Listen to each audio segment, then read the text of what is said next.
Violet by Lily Kensa is a short, fun precision platformer for Pico 8. Let's give it a look.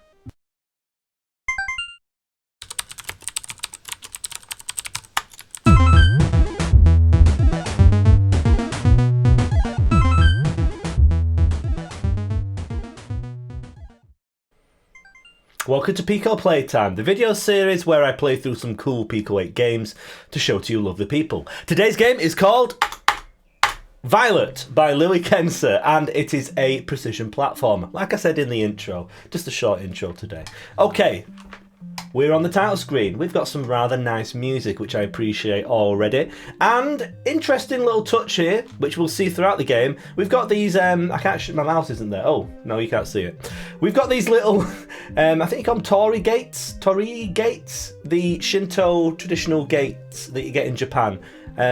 That's kind of like one of those, isn't it? And they're all through the game. Gives it a very interesting look, which I appreciate.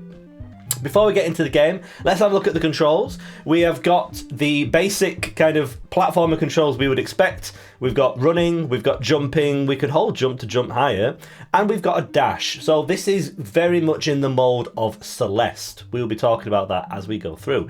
Now, underneath there, we've got two other moves. We can hold up to slide, and we can hold down to walk slowly. These features are in the game. I wasn't aware of them the first time I completed the game, and I'm not sure what they do. This game is very much aimed at, or there's a speedrunning element to this game.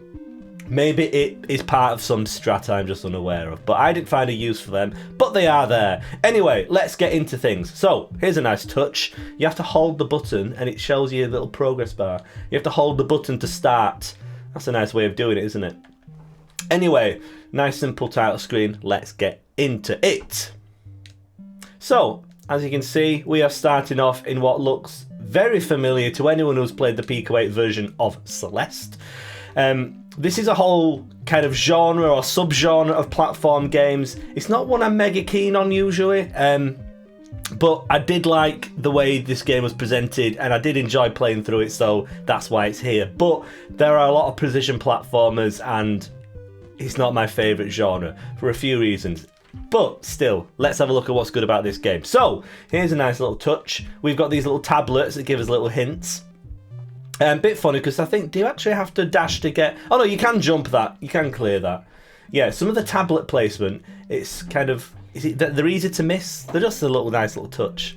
Ignite for a checkpoint. You see, yeah, back... Well, where even is the checkpoint here? There's the checkpoint. Those are our checkpoints. Kind of little lanterns. These can be quite easy to miss. A few times... I dashed through them, and I think if you dash through them, you don't get the checkpoint, so that's a little bit of a niggle there, but can't really complain too much. You'll notice in the top left corner there is a mushroom bobbing up and down. Not a strawberry, a mushroom, yes. This is very similar in style to Celeste, so the strawberries in Celeste, which were kind of placed around, difficult to... You know, there were kind of challenges to get to, like an optional challenge. They're in this game as well. Whoops, there's our first death. I'm sure there'll be many more. They're usually a little bit fiddly to find. They're kind of semi-hidden, or you just need to pull some amazing platform skills to get to them. Let's see how many I can get. Last time I played through, I got 4. I'm going to try and aim for 5. I know I can get 5. Anyway, there's another one. So, the dashing is quite cool. You can dash in all 8 directions, I suppose, yeah? And again, similar to Celeste, once you have dashed, your character's hair changes colour to show you that you can't dash again. And dash can do quite a few things. There isn't really anywhere to show you it here, but we can use dash to dash through spikes, and obviously we can use it to extend our jumps and things. Let's see, be careful. That's always good advice in a precision platformer, be careful, indeed. We have our first collapsing block. Now, this area here looks like there's a gap up there. That looks like you should be able to get up there. Or maybe we fall back down there. I'm not sure. No, that didn't work then. No! It's very easy to lose progress in this game through falling back. I'm not sure what that is there for. I haven't worked that one out yet. Anyway, let's move on because I don't want to spend this video just trying to... failing to make one jump. This is the third time I've attempted to record this video now. One time we had sound issues, but another time I got so stuck on what should be a very simple jump that I just had to give up and start again, which was a bit of a shame. Again, that's one of the reasons that I'm not mega keen on precision platformers. It's so easy to get just stuck on something which you're not even sure is meant to be all that difficult. This checkpoint here, by the way, this is one that it's very easy to dash through because of the way the level's laid out. Switches, which you've seen me flicking, these are quite cool. We've got kind of blocks that kind of alternate through. Oh, you see, I've never got stuck at this bit before. There we go. You've got blocks that kind of alternate whether we can move through them or we can stand on them. That's used a few times in quite an interesting way. There's some nice level design in this game. Again, that's kind of what drew me towards it. Now this is where I keep getting things wrong. So this is where we are introduced to these crystals, which, is it the balloons on Celeste? It's been a while since I played it. Yeah, the balloons on Celeste, which let you kind of do like a double dash once you're in air. That's what these are doing. Now, I don't want to. I have a feeling this is where you can screw things up.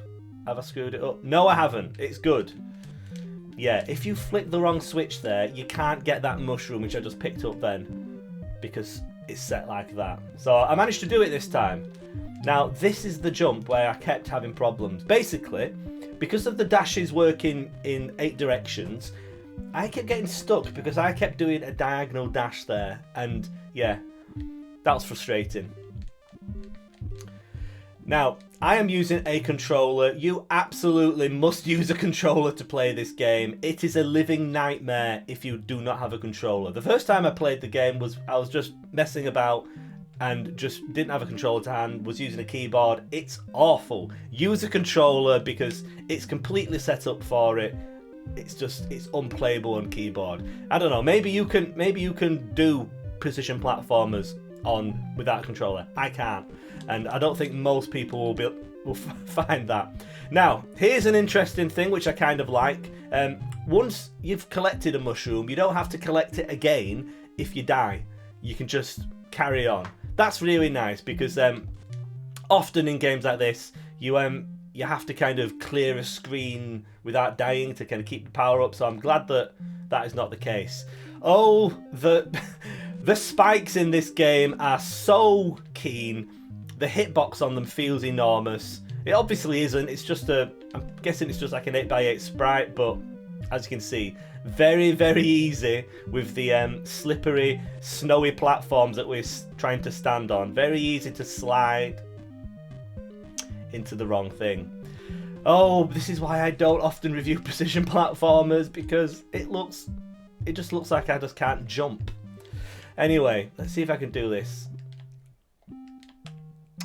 I don't even know the correct way to do this. You can do it just by jumping, or you can just dash like that. That's probably safer. Right, anyway, moving on. So this has a speedrunning element to it. At the end of the game, you are given a time, and you're also told how many of the mushrooms you managed to catch. So there are probably very skilled people who are clearing this game in like 60 seconds or something. That ain't me. I'm not worried about that. So yeah. But if you're good at these sorts of games, I'm sure you'll have a lot of fun. You have a lot of fun trying to clear it very fast. Anyway, I wanted to die there to go back to show you, yes, we can dash through spikes. Now, at this point, you might have figured out you can dash through spikes already, but this next area is where you have to dash through the spikes. And again, this can be quite fiddly. It looks like I know what I'm doing today, doesn't it? This is good. Oh, no, that's not right. It's kind of interesting how when you respawn, it doesn't kind of fully reset the level. So you can, I'm sure there's some very kind of hacky little things you can do there to speedrun. So there we go. 5 out of 8 mushrooms, a personal best. So there we go. Goal, Under the Violet Sky. Interesting. Is that like the subtitle to the game? Violet Under the Violet Sky. Anyway, there we go, 7 minutes 29. That's not bad for me. Last time I did it was like 9 minutes. So there, I'm getting better, slowly. Anyway, if you are into precision platformers, more than I am, then you will probably want to check out this game. As you can see, it's only a short game, but there's some very nice movement of the character, and I haven't mentioned as well the nice animation of the character. Look at that idle animation with the hair bobbing up and down. Very cool. I just am wondering what the we've got a kind of circle around our character. I'm not sure what that is for, but it's there. There are a few secrets hidden in this game. There is one secret on this screen which you may have spotted.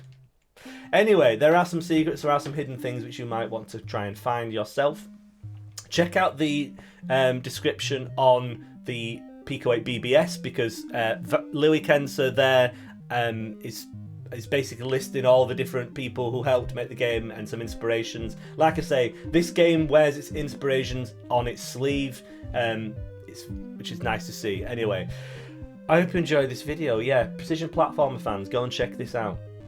Another good platformer for Pico 8, and that's always good, isn't it? Anyway, thank you for watching this video. If you enjoyed this game, watching me play this game, you can play it on the Pico 8 BBS. You can play, there's a post on there which you can read and play the game on there. You can also play the game in Splore. I don't think the game is on itch yet, but I did have a quick search but didn't find it. Anyway, lots of ways to play the game. And, you know, check out other games by Lily Kensa as well. Cool, thank you for watching, and I'll see you again very soon.